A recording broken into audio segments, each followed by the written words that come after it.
Thanks a lot. It's great to be back on stage and to have this conversation, which is hosted together with the Atlantic Council, our great friends in the United States. And it's a privilege to have two ambassadors, two very prominent diplomats and experts on transatlantic issues here to discuss the most pressing challenges with regards to the transatlantic relationship. And I'll go straight to the point.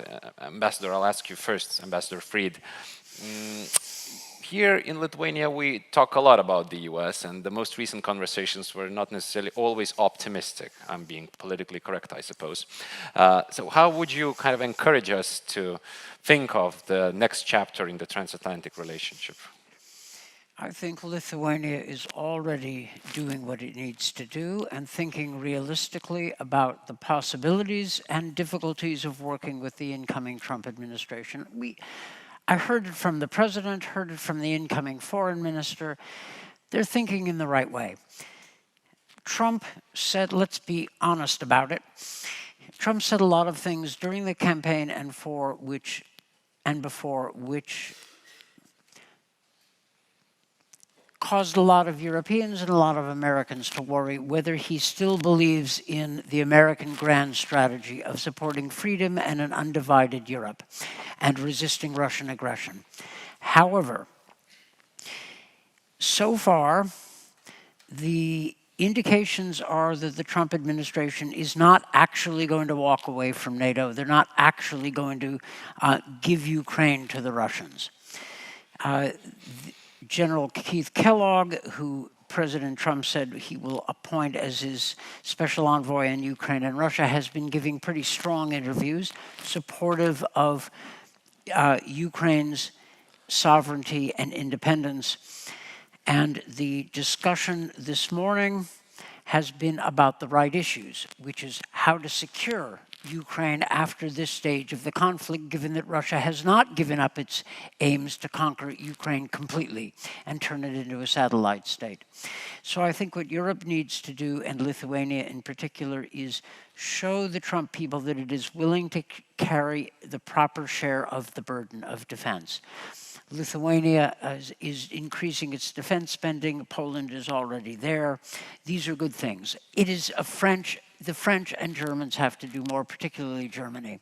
They've got political problems at the moment. The Trump people won't care. They will insist that Europe do more. But if you listen to Trump carefully, he seems to be setting us all up for a success. Europe does more, and the United States can then say, well, we saved NATO. Trump can say, I saved NATO because I forced the Europeans to do more for their own defense. So this is going to be rough, guaranteed, but it could end successfully. And I think the Europeans, I've been in Berlin, I'm going this afternoon to Warsaw, I think the Europeans are already in the proper place. And I have to say that the Lithuanian ambassador in Washington is both active and thinking very clearly about these things, which is good to see. Great. Ambassador Skaisgirytė, how do you assess the current state of Lithuania and the US relationship, and what are the priorities for the future? Thank you, Director, for your question. Indeed, I would like to make a small historical return. Lithuania and United States of America have diplomatic relationship for more than 100 years. More than 100. We celebrated it a few years ago. The United States was one of the countries which never recognized Lithuanian occupation and annexation by the Soviet Union. We never forget it. On the contrary, in Washington, Lithuanian legation continued to function after the Second World War and during the Soviet period until we regained independence and a proper Lithuanian ambassador was installed over there in Washington. So again, those relationships are going on for decades. It's not that President Trump arrives and something suddenly happens. No, we have a huge, long history which is bound to continue. Now, Linus, if you ask about President Trump, indeed, President Nausėda had an opportunity to speak with him already after his victory 2 times, I think, yeah, 2 times. One time it was a few weeks ago on the phone, and the other time just a few days ago in Paris. Both times President Trump said, Lithuanians, you are doing fine. You are doing very well. What did he mean? He meant our defense spending. That is indeed something that is important to President Trump. We saw it in the first term of president's tenure, that he demanded 2% of GDP from all NATO members. Unfortunately, this 2%, which was agreed in the Wales summit back in 2014, that means 10 years ago, is not yet fulfilled by all NATO members. The reality is such. Lithuania is doing 3.2% now, and next year we will do 3.5%. It's a comfortable allowance to say to President Trump, look, we are doing as much as we can because we understand that our security, first of all, is our own thing. We are ready to do it ourselves, first of all, and then ask our allies to come in. We are doing also a few things in economy. For example, President mentioned, by the way, the liquefied gas terminal, which is instrumental in our energy independence from, especially from Russian gas. So we are buying liquefied gas now in world market, and about 50% of that gas that reach Lithuania is American gas. Yeah, that's true. Again, we are very much interested in small and medium nuclear reactors that Americans are starting to produce. So there are lots of economic cooperation that's going on, that's deepening, and of course we are ready to continue. We are buying weapons from the United States. That's also true, and it's no secret about it. So our relationship is, I would say, it's more than strategic partners. It's strategic, something that for us, for Lithuanians, is inevitable, because in our understanding, without America, we will never be safe. This is something that we try to explain also to our European partners, because Europeans sometimes they think, oh, okay, but we can survive on our own. No. At the moment, in security and defense terms, European Union cannot survive on its own. Why? Because European Union does not have a strategic deterrent. Strategic deterrent is with the United States and with NATO. Thank you. Ambassador Fried, we have a new edition of Lithuanian Foreign Policy Review, where you published an article on the sanctions and the impact of sanctions on Russian economy. And I encourage everyone who are here to take a look at the journal as well as find it online. So my question is whether we can expect the next administration to be as forceful, at least, as the current one in implementing the sanctions, or maybe even expanding them further, because it seems to be, not an exhausted resource yet. First, I agree with everything the minister said. Okay, she's spot on right. That is exactly the right way to approach Trump. Lithuania is doing its part. And by the way, our energy security is good business for you. Spot on. Thank you, Ambassador. I'm actually more interested at the moment on what the Biden administration is going to do with sanctions on its way out to the door. They hit Gazprom Bank about time, and I believe that the Biden people are preparing one last set of sanctions on Russia. I hope so. And the Trump people, they may be notifying the Trump people, and I think the Trump people will be prepared to increase sanctions, especially if the Russians continue to be arrogant enough to spurn all of the Trump's suggestions about a diplomatic settlement in Ukraine. The Ukrainians have accepted what Trump is doing in general terms. The Russians have rejected it, saying, no, we demand surrender as a precondition for talks. If that is the Russian position, then the Trump people might react by trying to increase the leverage over Russia, and that means, among other things, increasing sanctions. Now, in sanctions, as in many other things, follow the money. What is Russia's biggest export earner? Oil. Is the enforcement of the Russian oil price cap sufficient? No. Is there more we could do? Yes. And that is going to mean more pressure on Russia. It also is going to mean good business for the United States. The Trump people want to increase U.S. production of oil and gas and sales of oil and gas. And if you explain to the Trump people that there's an opportunity to take Russia's market share permanently, because it's good business and better security for everybody, they might be quite interested in that. So there is more the United States could do. Now, I don't know that this will be the case. The Russians at some point may decide to do some deal on Ukraine. If so, they will almost certainly insist that we lift sanctions. But the Trump people will still be interested in energy security and U.S. market shares of European and other imports of Russian oil and gas. So I think it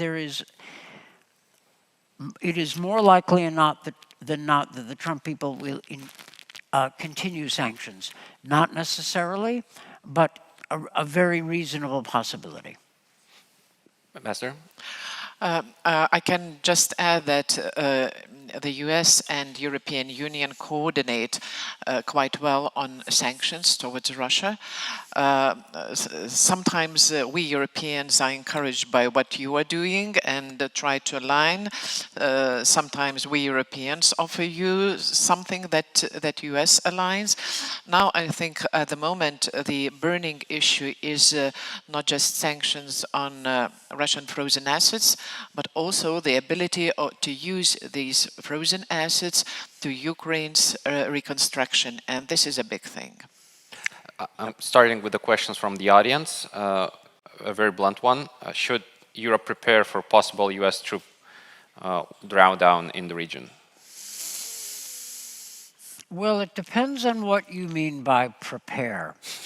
If prepare means that Europe has to develop on an urgent basis greater military capacity, the answer is yes. But Europe needs that in either case. The fact is, we all, and this includes the United States, need to increase our military industrial capacity. We have learned the hard way that we don't have the capacity to replenish equipment if it is used up in a major war. So let's take this seriously. And Europe needs to develop more combat power and the ability to deploy it. The Poles, Lithuanians, Finns, others have been developing this capacity for some time. Germany needs to step up and do more. And they know this. Minister Pistorius knows this. German politics is complicated, Alternative for Deutschland and all of the rest of it. That can be a problem. But Europe needs to do more.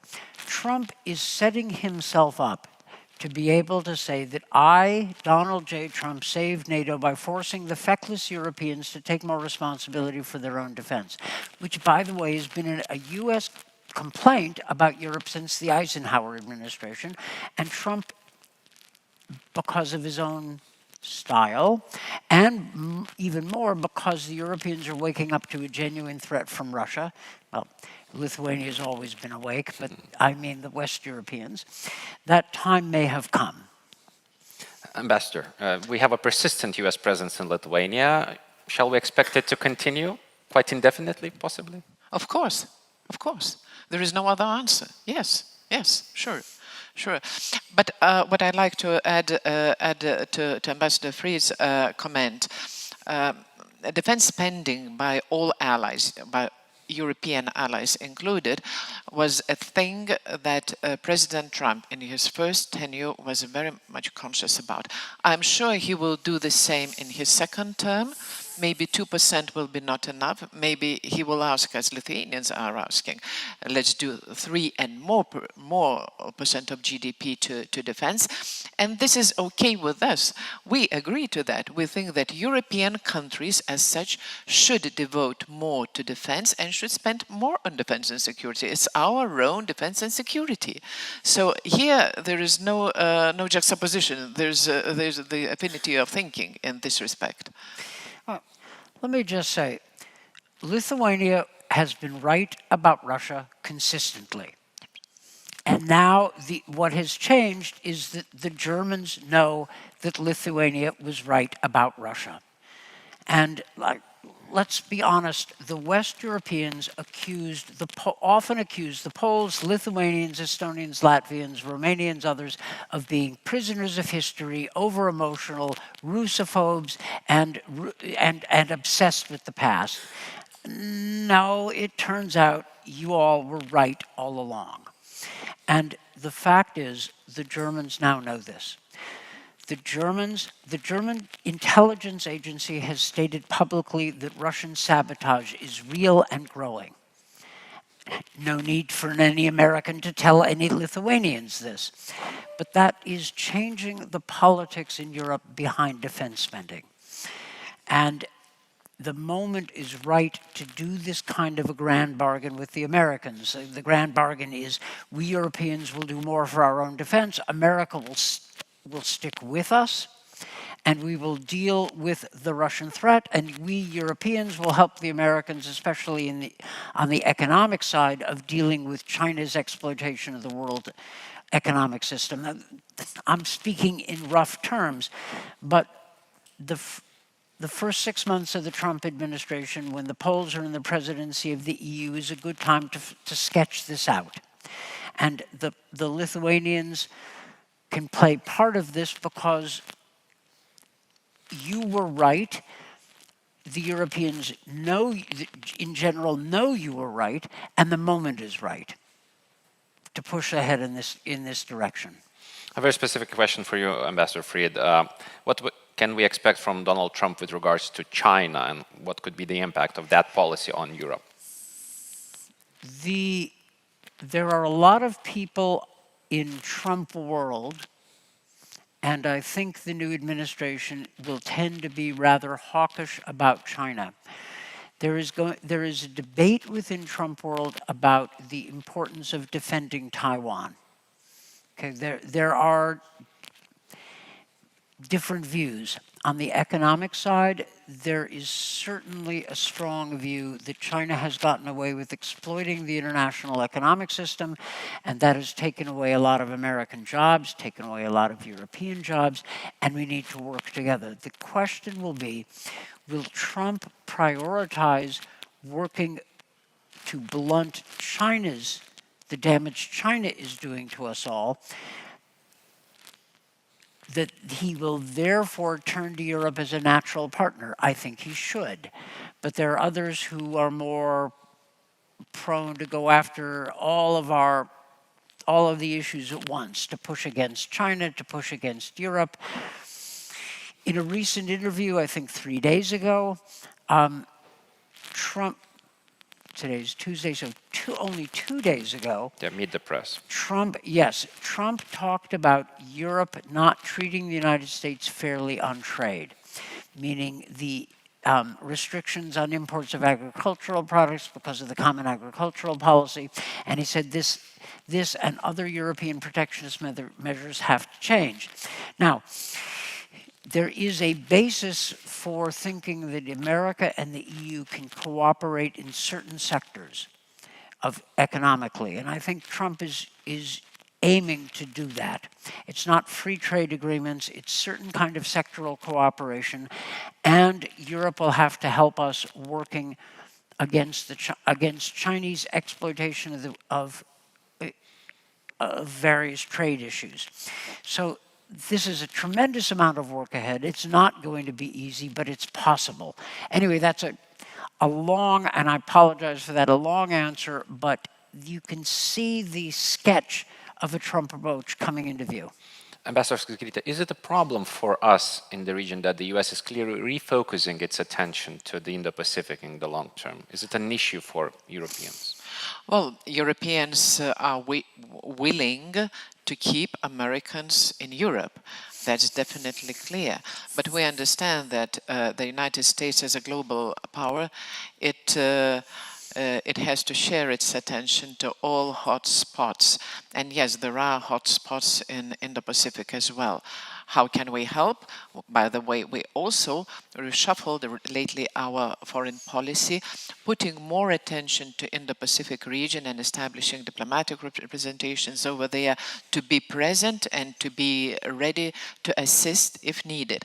So again, this is a major shift in Lithuanian foreign policy. By the way, Linas, in your expertise, in your research, you're also focusing more on Indo-Pacific. So this is a change that we accept. We think that we can be part of it. Nevertheless, it's our vital interest, existential interest, that Americans remain in Europe and in Lithuania. And my last question, your geopolitical wish for 2025, Ambassador Fried. All of our problems get a little better if Russia loses in Ukraine. For sure. Ukraine's victory, of course. There's a consensus on this. Thanks a lot for this conversation and the Atlantic Council for the partnership.